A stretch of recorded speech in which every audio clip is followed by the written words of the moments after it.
पापा, मैंने इन्हें हायर किया है। चीजों को परखने में इनका कोई जवाब नहीं।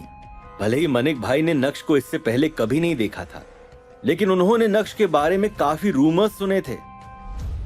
नक्श ने बारीकी से उस पेंटिंग को देखा और आधे मिनट के अंदर ही उसके चेहरे पर चमक आ गई थी। अपने काम को जारी रखते हुए उसने पीछे मुड़कर मिस जूली को देखा और बोला, इसका कितना मांग रहे हैं? 10 करोड़।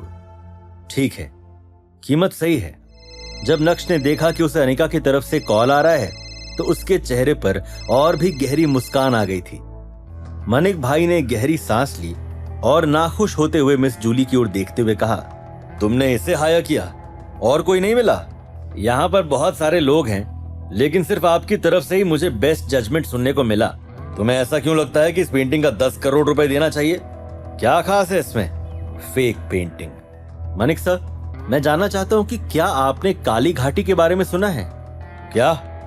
यह बिल्कुल नहीं हो सकता। दरअसल मनिक भाई को काली घाटी के बारे में सब कुछ पता था। काली घाटी के ऊपर भीमताल है और उसके बाद पार्वती बाग। लेकिन क्या ये पेंटिंग काली घाटी में बनाई गई है? सिर्फ चित्र में काली घाटी होने से ये तो नहीं कि उसे काली घाटी में ही बनाया गया है। काली घाटी में जो पेड़ है उसकी छाल काफी मोटी है, लेकिन ये पेपर तो बहुत पतला है। और तो और अगर काली घाटी की जड़ी बूटियों के कलर इस्तेमाल किए गए तो फिर इस पेंटिंग के कलर फीके क्यों हैं? मनिक सर, आप देख सकते हैं कि इस पेंटिंग में काली घाटी का पूरा दृश्य दिखाया गया है और आज काली घाटी इस रूप में मौजूद नहीं है। इस पेंटिंग को बनाने का तरीका 1000 साल पुराना है। क्या आपको लगता है कि कोई मॉडर्न चित्रकार इस तरह की पेंटिंग बना सकता है? लेकिन इसके कलर इतने फीके हैं कि... मनिक सर, आप भी एक एंटीक अप्रेजर हैं। आपको पता होना चाहिए कि हजारों साल पहले के कलर्स काफी डार्क होते थे और अगर उन्हें पेड़ की छाल पर लगाते थे तो छाल गल जाती थी। इसलिए कुछ आर्टिस्ट ऐसे भी थे जो पतले और फीके कलर्स का इस्तेमाल करते हुए उस जगह की खूबसूरती को अपनी अदाकारी से दिखाने की कोशिश करते थे। ये पेंटिंग ऐसे ही एक आर्टिस्ट की कला है। ये बोलने के बाद नक्श ने पेंटिंग के ठीक निचले हिस्से की तरफ इशारा करते हुए कहा, ये पेंटिंग भानु प्रसाद जी ने बनाई है। आपको तो उनका सिग्नेचर मूव पता ही होगा। आइए, आप देख सकते हैं इस मूव को कॉपी करना नेक्स्ट टू इम्पॉसिबल है। कोई जल्दी से आओ और इस जेंटलमैन को पैसा दो। ये सब क्या चल रहा है? क्या वो पेंटिंग वाकई में असली है? ये पेंटिंग काली घाटी की है? मनिक भाई का रिएक्शन देखकर वहां मौजूद सभी लोग अपने अपने कंक्लूजन्स पर पहुंच गए थे। पल्लवी, जो अभी भी उधर ही मौजूद थी, ये सब जानकर और देखकर उसका शरीर कांपने लगा था। मिस जूली को भी कुछ समझ में नहीं आ रहा था कि अचानक से उसके पिता को क्या हो गया है। पापा, आर यू सीरियस? अरे, तुम अभी तक खड़ी क्यों हो? ये काली घाटी की पेंटिंग है। जल्दी करो और उन जेंटलमैन को सारा पैसा अभी ट्रांसफर करो। मैं नहीं चाहता कि वो अपना मन बदल ले।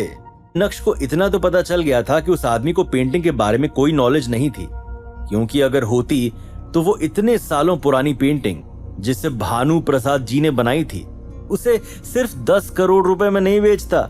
इसकी मार्केट वैल्यू कम से कम 50 करोड़ रुपए होगी, ऐसा नक्श को लग रहा था।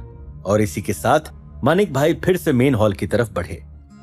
नक्श, मैंने एक्सपेक्ट नहीं किया था कि तुम इतने टैलेंटेड हो। तुम्हारी वजह से मैं आज बहुत ग्रेटफुल महसूस कर रहा हूँ। ज्यादा कुछ नहीं, लेकिन कम से कम तुम्हारे ग्रैटिट्यूड के लिए मैं तुम्हें इनाम तो दे ही सकता हूँ। आपका बहुत बहुत शुक्रिया मनिक सर। मुझे भी बहुत खुशी है कि मैं देसाई फैमिली के साथ काम कर रहा हूँ। जूली, तुमने सही आदमी को हायर किया है। हालांकि तुम अभी बहुत जवान हो, लेकिन तुम्हारी एबिलिटी बहुत ही आउटस्टैंडिंग है। आज की रात मैं तुम्हें ट्रीट देना चाहता हूँ। क्यों ना हम ड्रिंक से शुरुआत करें? सर, शायद मैं आपके मूड को अपसेट करने वाला हूँ। मुझे और भी कई सारे काम हैं, तो हम आज की रात साथ नहीं बैठ पाएंगे। लेकिन अपनी इस गलती को भुलाने के लिए अगली बार मैं आपको मेरी तरफ से ट्रीट दूंगा। कोई बात नहीं, बिजी इंसान को मैं कभी नहीं रोकता। लेकिन हाँ, तुम्हारी ट्रीट का मैं इंतजार करूंगा। उसके बाद नक्श वहां से फौरन निकल गया।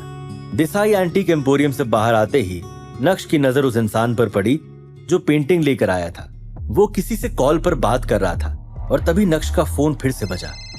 बोलिए, लगता है आज हमारी बीवी हमसे दूर नहीं रह पा रही है। कहाँ थे तुम? मेरा कॉल क्यों नहीं रिसीव किया?